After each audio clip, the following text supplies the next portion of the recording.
Okay, it is 6 o'clock, so hi everyone. Welcome to the webinar. A few quick housekeeping notes before we start. First, we will be recording this webinar to post online for future viewing. You will all be emailed when that is available. And second, we will be saving our question and answers until the presentation is completed. For Q&A, we're going to be using the chat box on the side of your screen to take questions. Please feel free to type any questions that you have there. We'll be keeping track throughout the event. And without further ado, I would like to introduce Dr. Tim Kenyon, the Vice President of Research at Brock University, who will be providing opening remarks and our land acknowledgement and also introducing our speakers. So I turn the virtual floor over to you, Dr. Kenyon. Thank you so much, Jane. And good evening, everyone. Welcome to Perfectionism and Youth Wellbeing, featuring the research of Dr. Danielle S Molnar and her team, who I'll introduce shortly, momentarily. This evening's event is part of the Lifespan Institute Speaker Series, a regular series of presentations designed to connect and engage with the community around research that's going on at Brock. This support for this event has been provided by Brock's Faculty of Social Sciences and the Office of Research Services. Thank you. We begin this gathering by acknowledging that the land on which Brock University is situated is the traditional territory of the Haudenosaunee and Anishinaabe peoples, many of whom continue to live and work here today. This territory is covered by the Upper Canada Treaties and is within the land protected by the Dish with One Spoon Wampum Agreement. Today, this gathering place is home to many First Nations, Métis, and Inuit peoples. Acknowledging this reminds us that our great standard of living is directly related to the resources and friendship of Indigenous people. Perfectionist. We might know someone in our lives who fits that description. We might even refer to ourselves that way. And on the face of it, pursuing perfection might seem to be a good thing. It might motivate us to accomplish our goals, to deliver the best results. We admire flawless performances in ourselves and others, and there's a feeling of accomplishment when our plans go off without a hitch. But there's a huge difference between striving for excellence and struggling for perfection. Excellence is using our talents and skills to produce the best outcome we're capable of. It's motivating, it's fulfilling and empowering, because it's tractable and within our grasp. Perfectionism demands that a task be done absolutely correctly. It's enervating, it can be all or nothing, and can leave one with the feeling that if it can't be done perfectly, then it's not worth doing at all.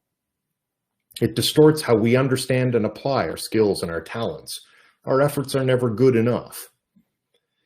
Perfectionism is inwardly focused and can lead us to believe that we don't measure up to other people's standards. Takes its cue from our desire to avoid disappointing other people, our dread of failure, our need to be productive. And this, I can assure you, is something I've struggled with myself, and certainly supervised and mentored many students who have also struggled with these feelings. And it is always easier to counsel others about the downfalls of perfectionism than it is to take that advice seriously oneself. Certainly, I've told many a student struggling with the idea that some piece of work has to be perfect in order to make up for other perceived shortcomings or failures, that there is something much better than perfect. And as I've said many a time, it's better than perfect, it's done. Well, it's really important that we understand the differences between striving for excellence and struggling with perfectionism when it comes to youth. The adolescent years are a time when lifelong patterns take shape, and youth at that point are particularly vulnerable, including to perceptions of other people's feelings and other people's evaluations. I know when I was young, and here I mean last year, I was particularly, maybe didn't always take seriously how many missteps or shortcomings went into examples of success that seem like really stereotypical cases of, amazing accomplishment. And it's easy to underestimate that That's especially true when you're young. The researchers here this evening have found that perfectionists wear masks and act as if everything is fine. So it might be really difficult to discern instances of young people struggling with perfectionism. And if we don't address these problems, the anxiety and stress that's generated from perfectionism can manifest down the road in a range of mental and physical health conditions. Now, here to walk us through these issues this evening are Dr. Danielle S. Molnar, along with Dr. Tabitha Methot-Jones, Melissa Blackburn, and Dr. Dawn Zinga. Dr. Molnar is a social and personality psychologist. She's associate professor in the Department of Child and Youth Studies at Brock University, and her research is focused on the biological, psychological, social, and developmental factors that contribute to health and well-being across the lifespan. She has a particular focus on perfectionism during the developmental period of adolescence. Dr. Molnar is director of Brock University's Developmental Processes in Health and Well-Being Lab. And the lab is focused on understanding risk and resilience factors across the lifespan with a specific focus on children and youth. Dr. Tabitha Methot-Jones is currently a research associate in Dr. Molnar's lab. She recently completed her doctoral studies in psychology, focusing on forensic psychology. Dr. Methot-Jones' research examines the role of connections between psychopathy and negative and violent attitudes and behaviors towards women. She's also focused on perfectionism and the associations it shares with health and well-being, as well as personality traits such as psychopathy, narcissism, and Machiavellianism, and self-objectification. Melissa Blackburn, also a member of Dr. Molnar's lab, is a first-year master's student in child and youth studies. Her research interests include self-compassion, perfectionism, and mental health. More specifically, she's interested in the links between perfectionism, mental health, and feelings of disconnection from others, as well as the potential protective role of self-compassion in those relationships.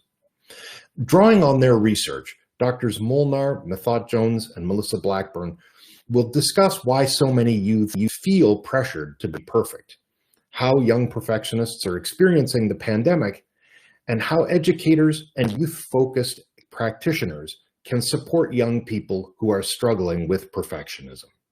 I want to mention also that Dr. Dawn Zinga, Professor of Child and Youth Studies and Associate Dean of Graduate Studies and Research in the Faculty of Social Sciences, is also a partner on this perfectionism research. She's assisting with this evening's presentation and is available to answer questions as well. With that, I turn the floor over to Dr. Molnar and our other speakers. Many thanks to the research team for sharing their insights on this topic. And thank you all for joining us this evening. Thank you, Dr. Kenyon, and thank you everyone for joining us this evening.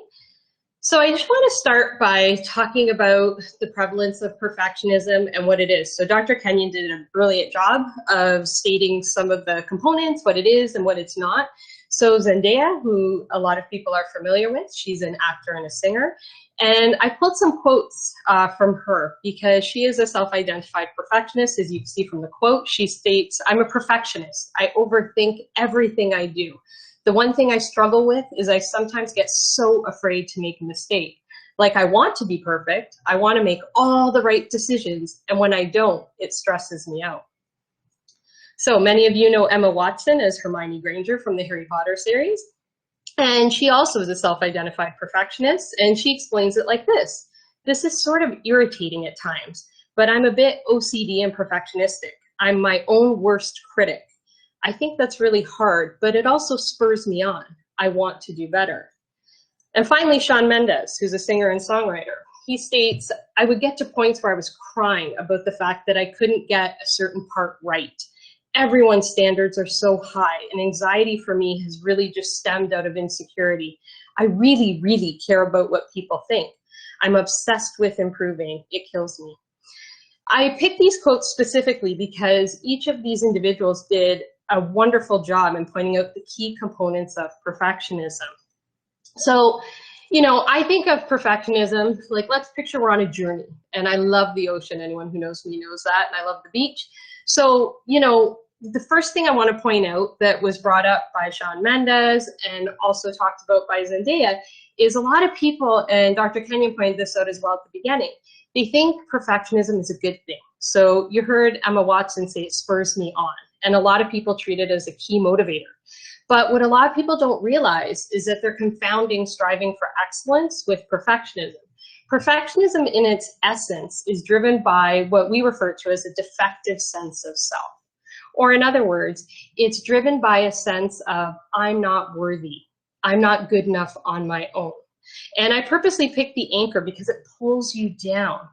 We don't see that part in the perfectionist. What we see above the water are the components that manifest. So we see this excessive striving for impossible standards. And it's not, I want to be great, it's I need to. I feel compelled to be. We see it in an immense fear of making a mistake. So Zendaya pointed that out. And, you know, she's petrified of making errors. We also see on the outside this self-critical. So Emma Watson points this out, where she's her own worst critic, where when things go wrong, immediately the response is, I'm such an idiot. I should have been able to do that better. And then we also see it in a lack of trust in the self or self-doubt, where making decisions, even smaller decisions, feels like torture because you're so afraid of making a mistake. You start losing trust in your ability to make decisions.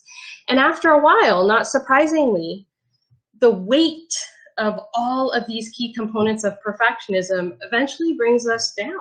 Now, not to say every person who identifies as perfectionistic or has perfectionistic traits will necessarily experience mental or physical health issues, but in time, it does wear away on our well-being. So another thing about perfectionism that a lot of people don't realize when they're experiencing these tendencies is just the sheer number of missed opportunities. And I'm sure if there are any teachers watching, educators, youth workers, parents, even youth themselves, you could imagine the number of opportunities that may have been missed because of that fear of not being able to do it perfectly.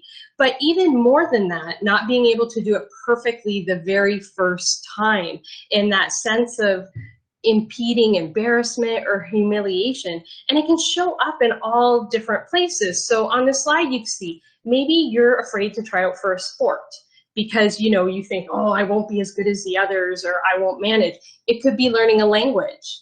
One of the things that I found that was really interesting is the number of youth trying to get their driver's license has dropped dramatically over the last while. And a lot of youth, when they're asked about it, it's because they're afraid of failing the test. They would rather just not go. And so you'll see a lot of these activities, public speaking, learning an instrument, they're evaluative in nature. So it's this idea that unless I know I can do it perfectly and perfectly right away, I'm not even going to put myself out there. And it also goes further into relationships as well. Maybe you're afraid to get to know someone. I know a lot of youth who are doing online schooling, such as my children. It's a very scary environment because they're looking at these boxes and, you know, they're afraid to make that first contact because they're worried about putting themselves out there, possibly being rejected.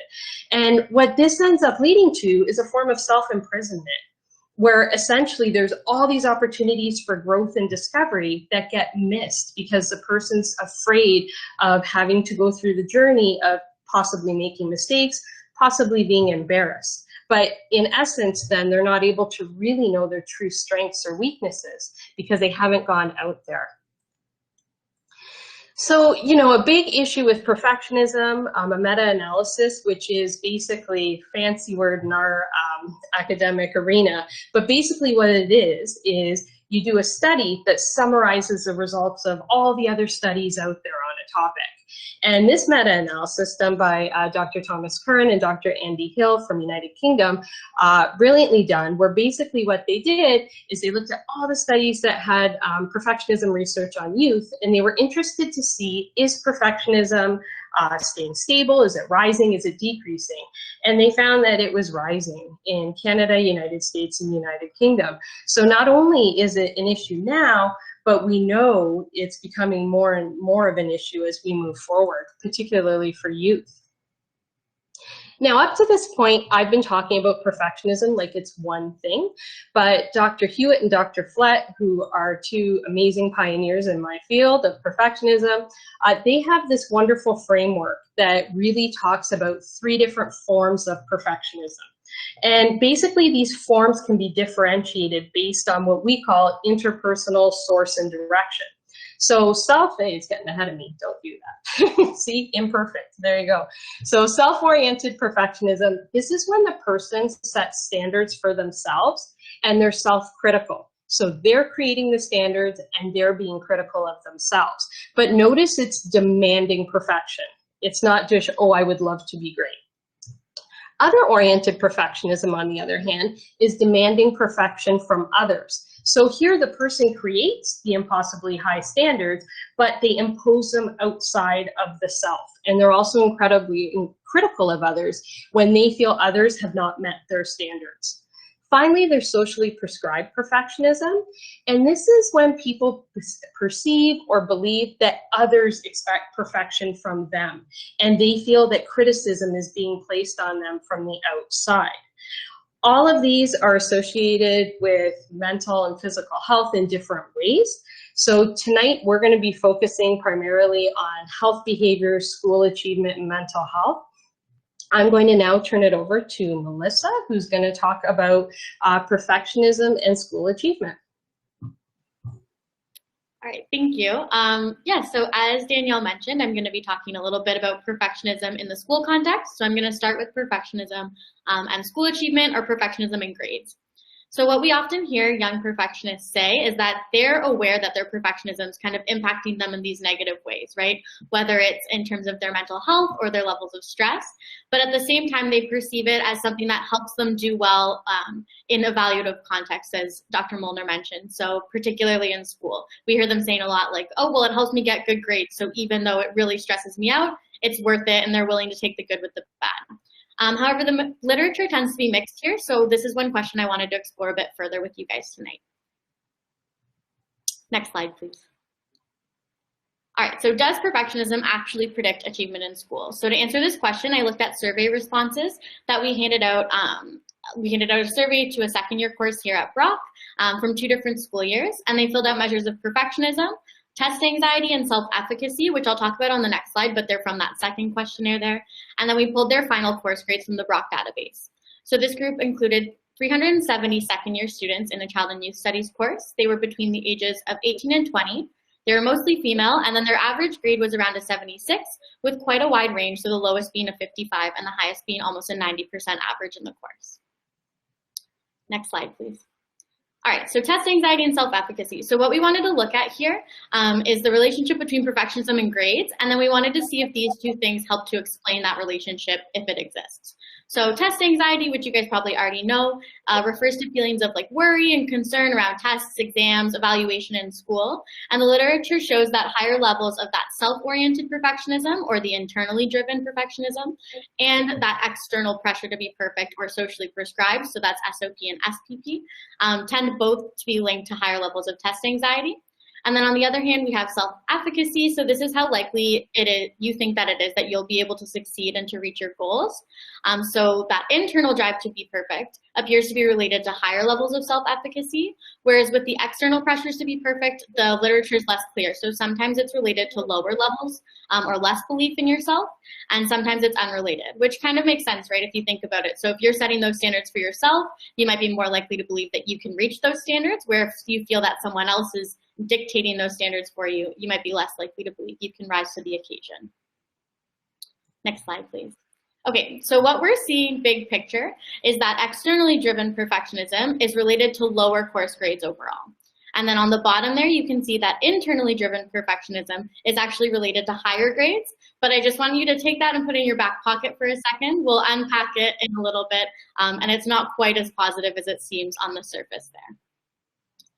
So first we'll look at the external pressures to be perfect. So if you start on the left side, it's my left at least, I think it should be your left too. Higher levels of that external pressure to be perfect. If you follow the arrows, it's leading to higher levels of test anxiety and lower levels of self-efficacy or belief in yourself. And then in turn, those two things are predicting lower grades. So overall, we're seeing that externally driven perfectionism is related to lower grades, and test anxiety and self-efficacy help to explain why those two things are related. And then when we look on the next slide at those internal pressures to be perfect, it gets a little bit funky. So if you just focus like on the top half of the graph here, you can see that putting pressure on yourself to be perfect is related to higher test anxiety. Thanks, Danielle. And then in turn, higher test anxiety is predicting lower grades. So that's the same thing we're seeing with those external pressures to be perfect. But then at the same time, on the bottom half, you have internally driven perfectionism, predicting more belief in your ability to reach your goals and to succeed in school. And then that in turn is predicting higher grades. So there's kind of this tug of war going on. So even though on the surface, you're getting that net increase in grades with higher levels of internal perfectionism, I like to think about it as like that test anxiety acting as an anchor, right? So even though these self-oriented perfectionists are still able to kind of swim towards their goals and they're making progress in that direction, that anchor is kind of holding them back and weighing them down. So kind of the big picture here is overall, you have that external pressure to be perfect, worst case scenario predicting lower grades. Best case scenario, you have the internal pressure to be perfect leading to higher grades, but kind of it's acting as a barrier and it's holding you back from achieving as high grades as you could if you were striving for excellence rather than perfectionism. And then next slide. So the other thing I wanted to talk about is perfectionists' experiences with school during COVID-19, because I know that's kind of on everyone's minds. So if you go to the next slide, we handed out some online surveys that were completed between January 6th and March 1st of this year. And we still have a couple surveys coming in for this, but this is what the responses are telling us so far. So the key measures here were a question asking the youth if they considered themselves to be a perfectionist.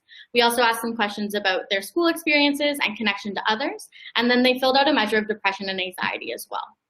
And this group involved 281 youth between the ages of 13 and 25.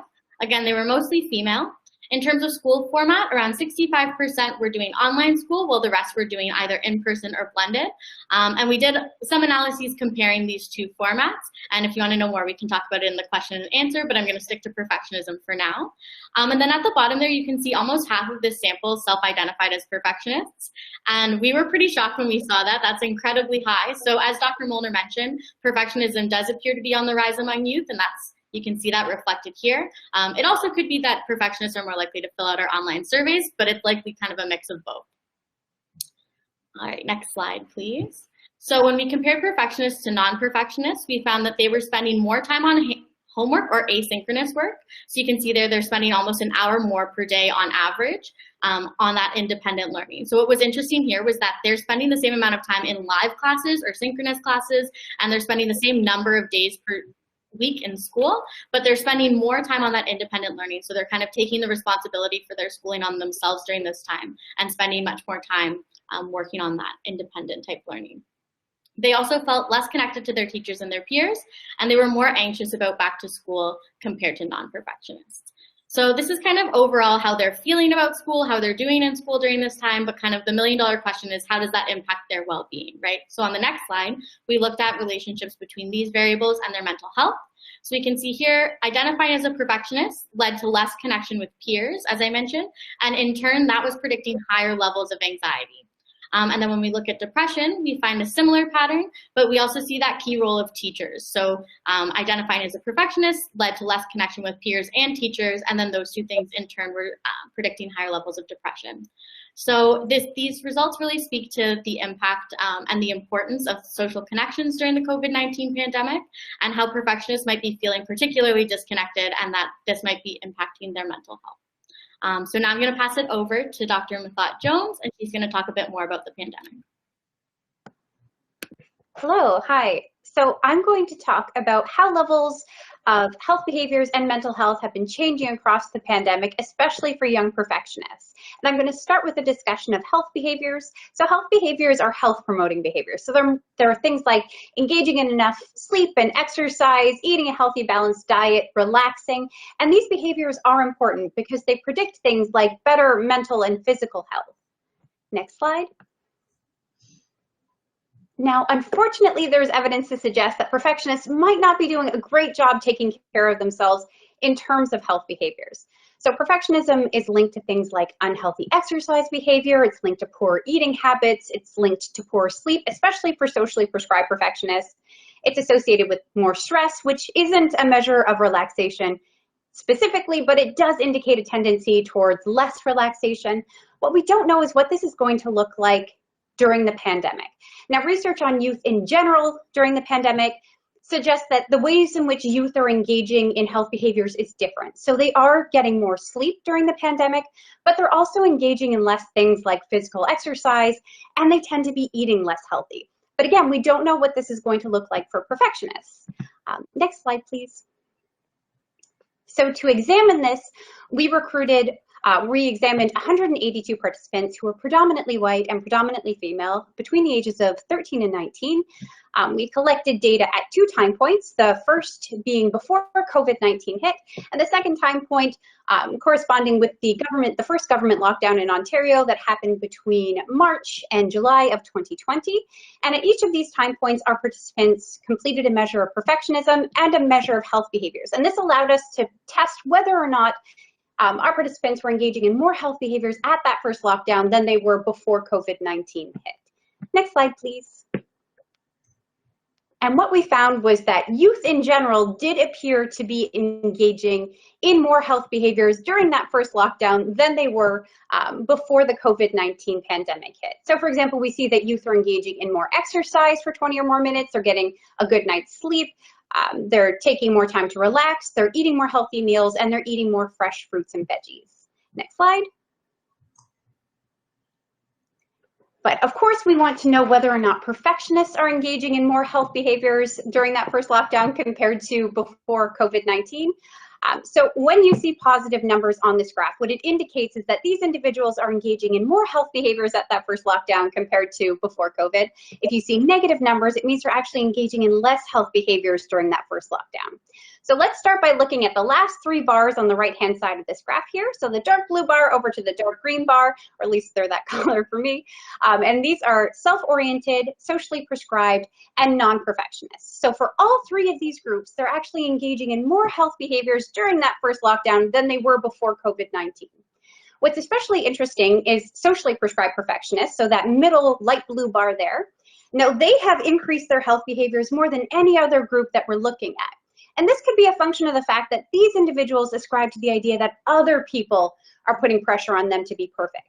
And so when they were forced into lockdown, kind of removed from society, it may have alleviated some of those perceived social pressures that they were feeling and allowed them to engage in health behaviors, or allowed them to believe they had time to engage in those health behaviors. So now let's look at that first bar there, the light green bar. This represents individuals who are high on both self-oriented and socially prescribed perfectionism. So both dimensions of perfectionism. What we see here is that these individuals are actually engaging in less health behaviors at that first lockdown compared to pre-COVID. So what this can tell us is that if an individual is high on just one dimension of perfectionism, they appear to be taking better care of themselves during that first lockdown compared to pre-COVID. But if an individual is high on both dimensions of perfectionism, they actually appear to be taking less care of themselves during that first lockdown. And what we can take from these results more generally is that this first lockdown may have alleviated some pressure from our youth, or these youth may have been overpressured and overstressed and overscheduled. And this first lockdown may have represented a break they didn't know they needed. And so although everyone's kind of excited to get back to normal, what these data suggests is that it might be a better idea to get back to a new normal, one where we don't place so much pressure on our youth, where they have time to engage in these health behaviors, because as I stated previously, they do predict better physical and mental health. Next slide, please. Speaking of mental health, I'm now going to talk about how levels of perfectionism and mental health have been changing across the pandemic, starting with just looking at how perfectionism is associated with mental health more generally. And what we find is that perfectionism in youth is consistently and robustly associated with both anxiety and depression. Research out of our lab suggests that for secondary students, anxiety may be predicting perfectionism, but what we find in general is that perfectionism is linked to poor mental health. But again, we don't know what this is going to look like during the pandemic. We know that research out of China looking at youth in general, and there's a lot of research coming out of China because the pandemic hit China first, so they're kind of at the forefront of research examining how the pandemic's affecting us, and they find evidence of elevated levels of depression in youth. Some Canadian research out of Stats Canada suggests that 13 to 18% of Canadian youth feel that their mental health now, during the pandemic, is worse than it was before the pandemic hit. But again, we don't know what this is going to look like for perfectionists. Next slide, please.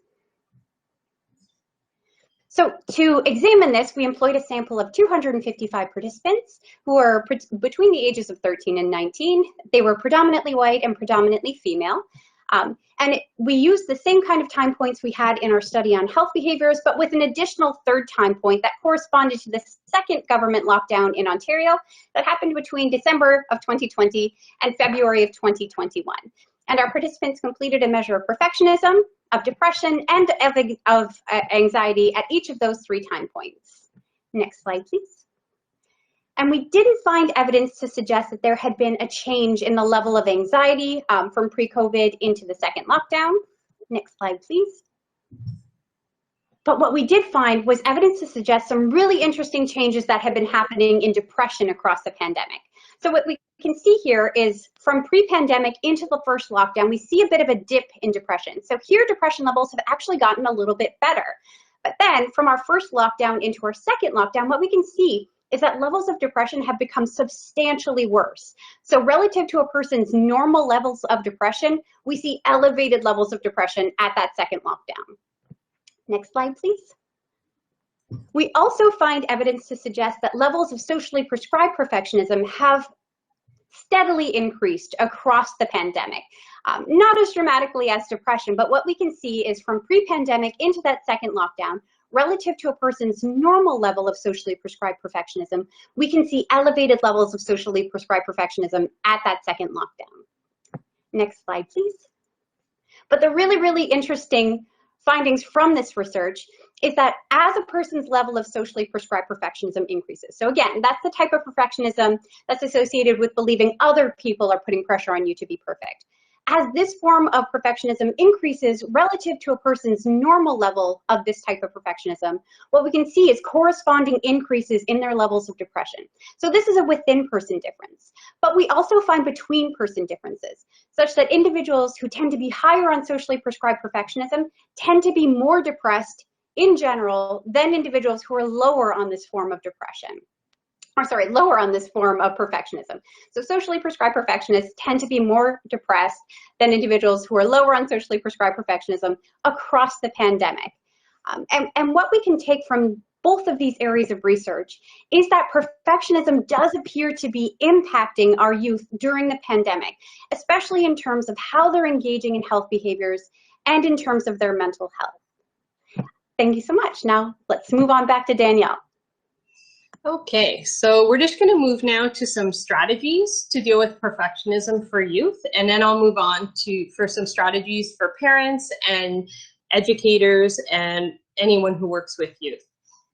So, you know, we've already talked about the costs of perfectionism, and one of the things I hope that everyone takes from this is even if you are one of the people who identify as perfectionistic, or you take one of the scales and you're higher, you may be doing well on the surface. So maybe your grades are higher, maybe you are doing well. But I just want you to recognize that there are costs that usually don't show up when things are going well. They can, but once an obstacle's hit or stress, such as the pandemic that we're all living in, that's when we tend to see them.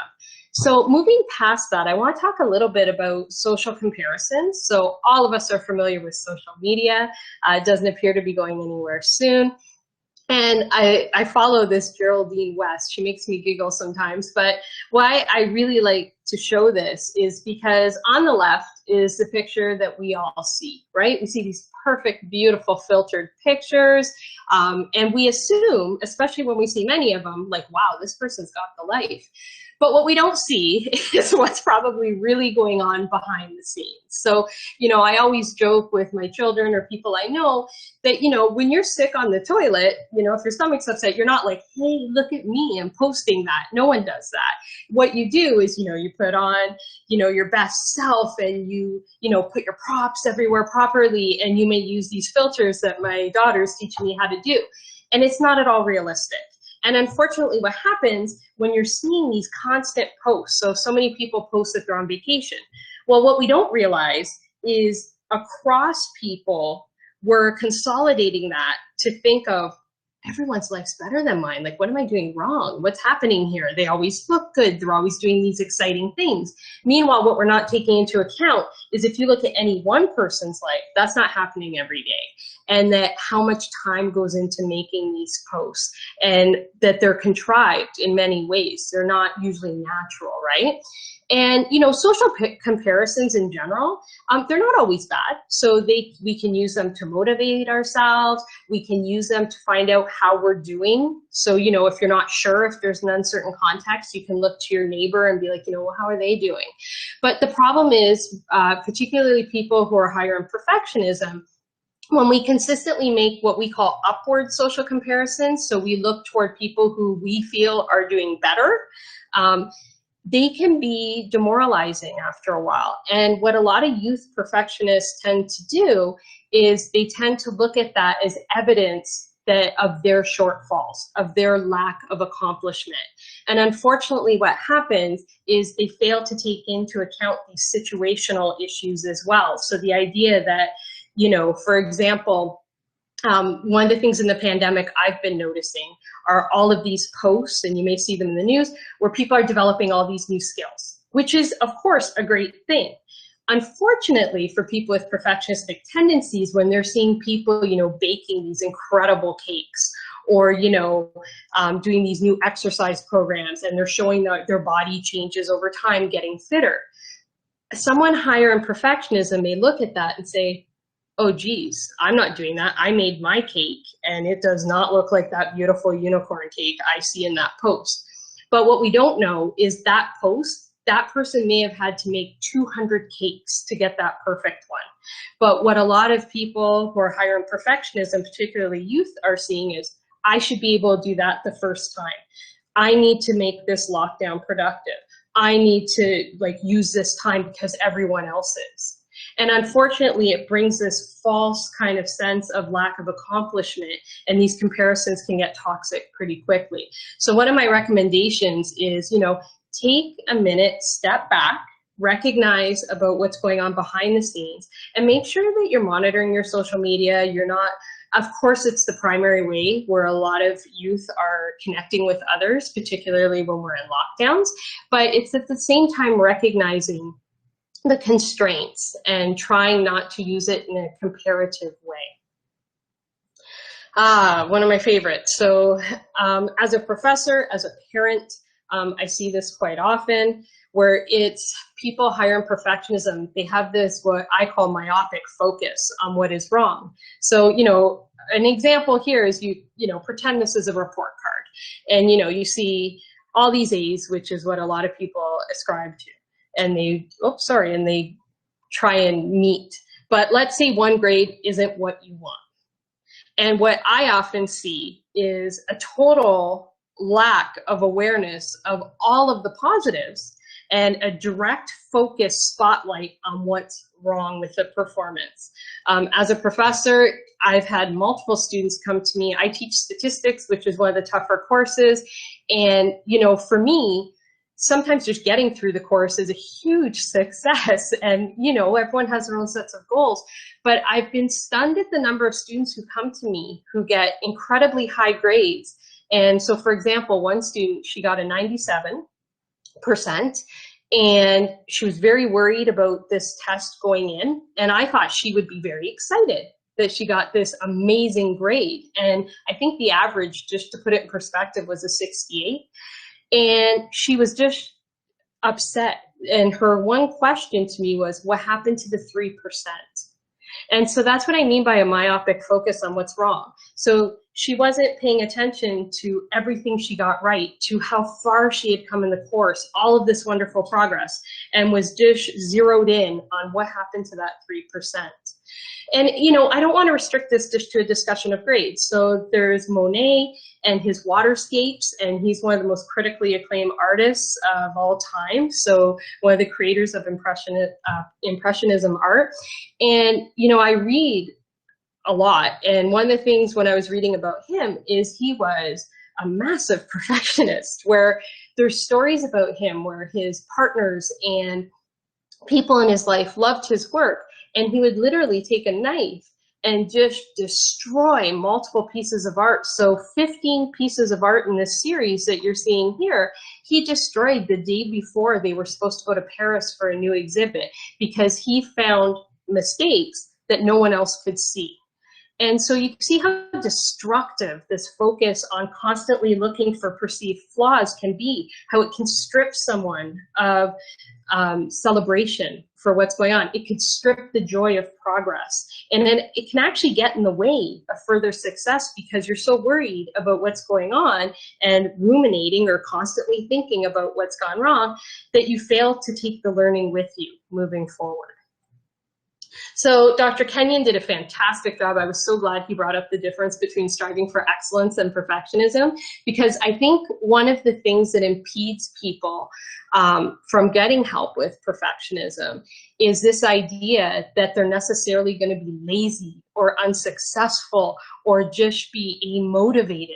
And the problem is they're looking at the opposite, not that there really is an opposite of perfectionism, but the alternative, in my opinion, in an unhealthy way. Because an alternative to perfectionism isn't necessarily this, oh, well, then I guess I'm just not going to try or not be motivated. Absolutely not. It's striving for excellence.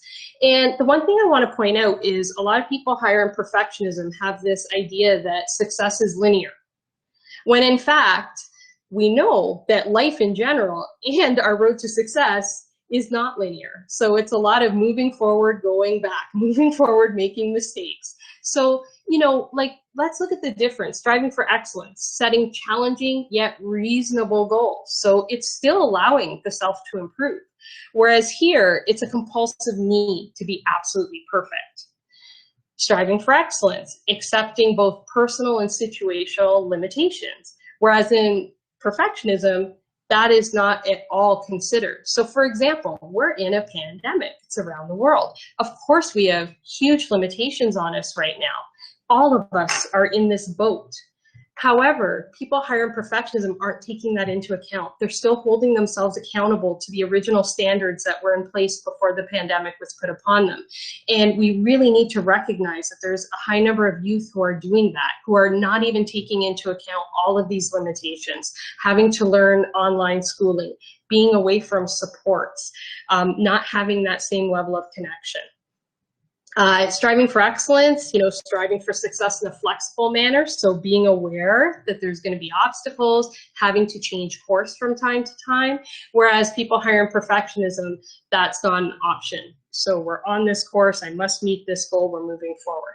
So I'm not going to go through all of these because I want to keep going forward, but you'll definitely have this slide at your disposal. But I just wanted to point out with this that there is an alternative to perfectionism that's healthy and still allows for successful goal completion. Practicing self-compassion. So this is one of the things I always like to talk with youth, because I hear from a lot of youth how hard they are on themselves, how self-critical. So going back to Emma Watson.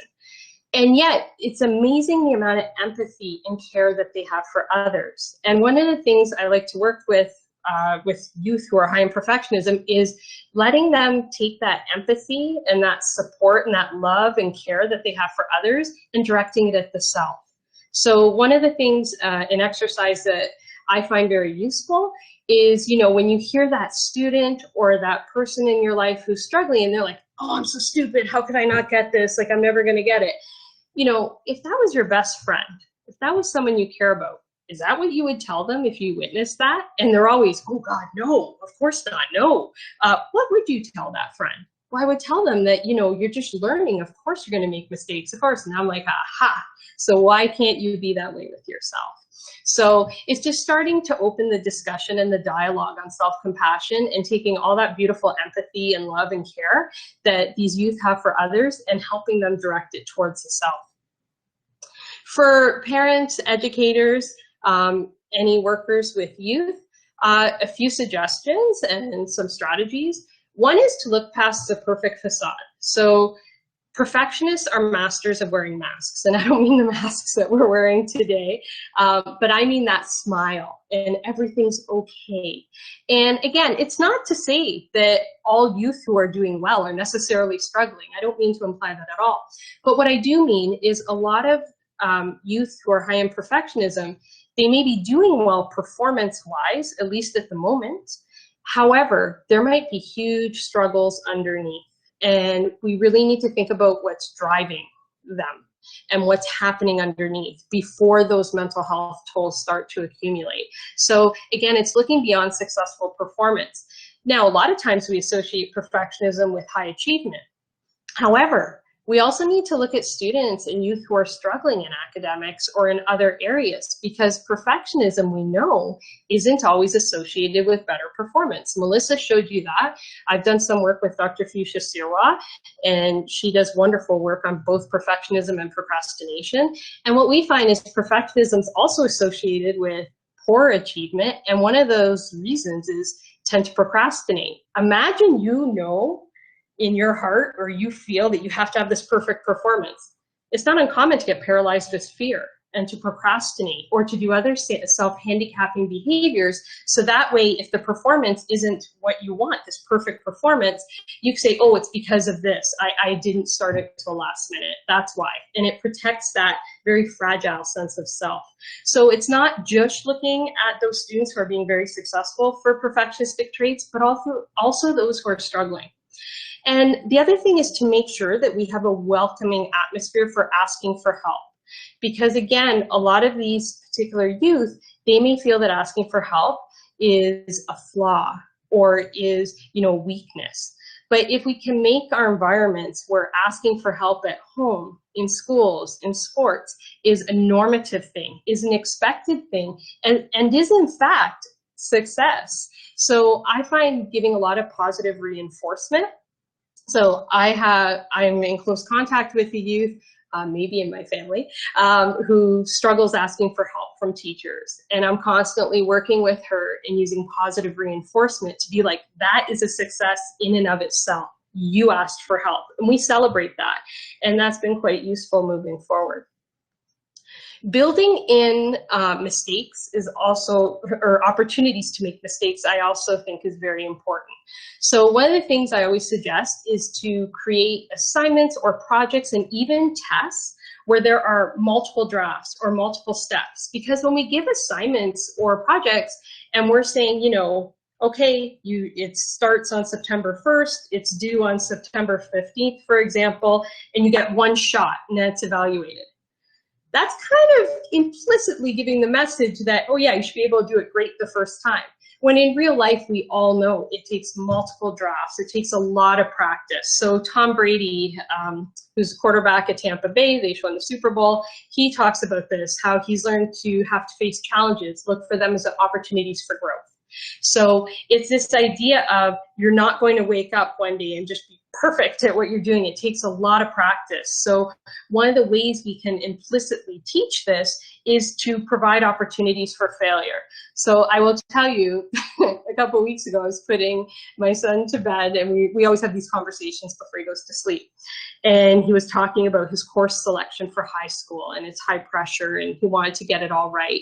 And I said, it's great that you have these goals. I see a lot of success, but I said to him, I also see failure in your future. And he went, Mom, wow, like you should write greeting cards and make t-shirts.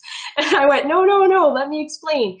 And what I was trying to get across, which I promise you I did, was that life is going to throw obstacles at you. You will fail at some point at something, and it's not to be avoided, and it's not to be seen as the worst thing in the world.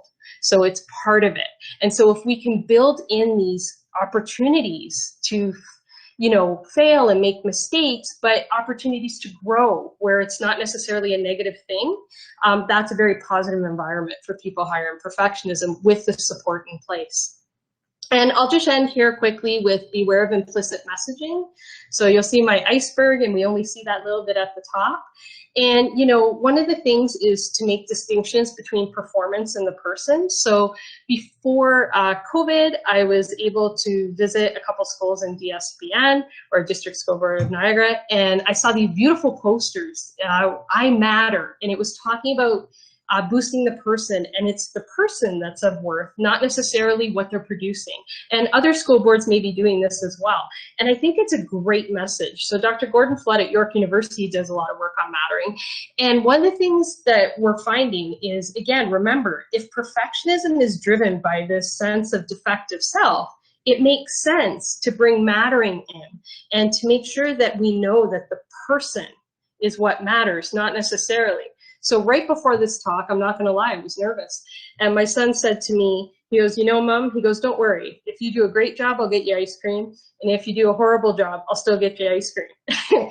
And I laughed, but he really got the essence of mattering without even realizing it. Because what he was telling me is, I love you, you matter for you. It's not just what you're producing. Modeling behavior, so when you yourself make a mistake, how many of us, oh, I'm so stupid, or I'm so dumb, I can't believe I did that. Youth are watching. And so we may not be aware that we're giving the message that it's okay to be self-critical and to be hard on ourselves and mistakes are to be avoided, but they may pick that up. And then finally, the last two is just making sure that children and youth have agency. So whether performances are good or bad, pointing out kind of the factors that went into it and making sure that the children know that they have choice, because that's critical. Because one of the things we know about perfectionism is it can be a coping response for loss of control. So when things are uncertain, things aren't going well, okay, if I'm perfect, I can get my control back. So building in a sense of control for youth may help mitigate some of these tendencies. So I've gone over, I will stop there, and then we will open it up for questions. Thank you very much. Thank you so much, Dr. Molnar, Dr. Methot-Jones, and Melissa. That was a great presentation. I myself, as I've mentioned to everyone that's on the call here, I'm a new mom, so I was taking lots of notes. But it's time for Q&A. Some questions have been coming in throughout the presentation, and we received several questions through the chat. If you have a question, please feel free to just pop it in the chat right now. For our first question, though, was, are there any early signs of perfectionism that parents of younger children should be aware of? That's a good one. Some early signs. So one of the things we know from some of our research and the research of others is higher levels of anxiety. So what we're finding in a lot of the research with youth is not only does perfectionism predict higher levels of anxiety or contribute, but that anxiety contributes to perfectionism. So kids who are very uncertain, doubting themselves a lot, appear generally anxious, they may develop some of these perfectionistic tendencies to cope with that anxiety to give them some level of control. Great. So another question was, is there a correlation between perfectionism and increased engagement in social media? Ooh, have we looked at that, Melissa? No, we haven't looked at it yet. We have like the surveys that we can look at it in the future. But what the literature shows is that some forms of perfectionism are linked to more maladaptive uses of social media and engagement with online platforms. So kind of more that compulsive need to be using social media compared to just using it for leisure, I guess. And is it socially prescribed, Melissa? Is it like, what forms are associated with that? I want to say it's socially prescribed. There's not a whole lot of research on it though right now. And actually, Melissa, while we have you up and unmuted, there was a question, can self-oriented and socially prescribed perfectionism be interconnected? Yeah, for sure. So they do tend to be correlated. So a lot of the times if you're high in SOP or self-oriented perfectionism, you also tend to be higher in the socially prescribed. So you often experience both the internal and the external. They're not necessarily always present at the same time, but they can definitely co-occur within the person. So this one, I think, this one I know came in when Tabby, when you were talking, it says, have you come across any perfectionists who focus on health behavior specifically, e.g. being excessively dedicated to eating healthy, getting exactly the right amount of sleep each night, etc.? Actually, when you look at perfectionism, it tends to be associated with these behaviors to the extreme. So there's a lot of evidence to suggest that perfectionism is linked to disordered eating behavior, even in adolescence. It's linked not just to exercising, but compulsive exercising behavior. It's linked to poor sleep as well. But what we can see is that they tend to take these behaviors to the extreme. They are just engaging in them. They're compulsively engaging in them. Great. So there was a couple questions. I'll try to group them together around the choice of sample. So this one kind of summarizes it up. It says this survey results you presented tonight were based largely on female populations. Are any differences for males we should be mindful of? People also mentioned maybe other different cultures. Are there pieces that may be a little bit different with a different sample? Yeah, that's a great question. So we find in general, a lot of times when we do survey research, it generally is biased towards female samples. So more girls tend to voluntarily participate in the research. I haven't seen myself a lot of research on sex or gender related differences in perfectionism, but it's definitely something that our lab is going to be looking at. It's been a little bit more difficult in the pandemic with constraints on research and unable to use our physical lab, but it's definitely something that we would like to look into, because I suspect that there may be differences, not necessarily in, are these different dimensions associated with mental health or not, but maybe in the forms of mental health difficulties. So for example, I wouldn't be surprised to see perfectionism possibly being more prevalent with respect to hostility, anger, possibly substance use in men, because I know so my other background is in addictions. I should point that out why I'm going there. And we know that a lot of times that there are sex-related differences in the addiction literature where there's obviously exceptions, but in general, a lot of men, they experience mental health difficulties in general different than women, like in terms of how their symptoms come forward. So it'd be interesting to see if that's also true with respect to perfectionism. Great. So I do think we still have a couple other questions have come in, but I think it does wrap up all the time we have for Q&A. And Danielle, that means you're only moments away from that ice cream that your son promised you, no matter how good a job you did. And thank you to everyone who submitted a question. If you submitted a question it did not get addressed, please feel free to reach out to our presenters, or as you can also email lifespan@brocku.ca and we can connect you. Now I have the pleasure of introducing Dr. Tina Willoughby, the director of the Lifespan Institute, who will provide a few short closing remarks before we end for the evening. Thank you, Jane. On behalf of the Lifespan Institute, I first have a few groups to thank before we end. First, I would like to thank Drs. Molnar, Methot-Jones, and Zinga, and graduate student Melissa Blackburn for taking the time to present about their research, and also for conducting this excellent research on perfectionism. As Dr. Kenyon mentioned at the beginning of this evening's event, perfectionism is likely something that each of us have encountered at some point in our lives. And understanding the difference between those who struggle with perfectionism and those who strive for excellence, especially when it comes to youth, is an important but complicated issue. So this evening's event has been a great session of learning more about the complexities of perfectionism, as well as how parents, educators, and practitioners can better support youth who are dealing with perfectionism. So thank you to our speakers. And then second, thank you to the Brock's Faculty of Social Sciences and Office of Research Services, who both provided support to make this event possible. And finally, thanks to all of you who joined us this evening. The Lifespan Institute works to incorporate community engagement and collaboration in all of our work, and we hope that our speaker series events can continue to serve as a way for our researchers, our partners, and all of you to join together and learn about staying healthy across the lifespan. As was mentioned earlier, we will be posting a recording of this evening's event online, and we will email all of you when that is available. We also have another speaker series event coming up on March 25th with Dr. Kimberly Sonnefeld, and that's focused on the assessment and treatment of problem behavior in children and youth, and we'll include some information about how to register for that event in our email to you. On that note, it is time for us to end. Thank you all again. Stay healthy and enjoy the rest of the evening.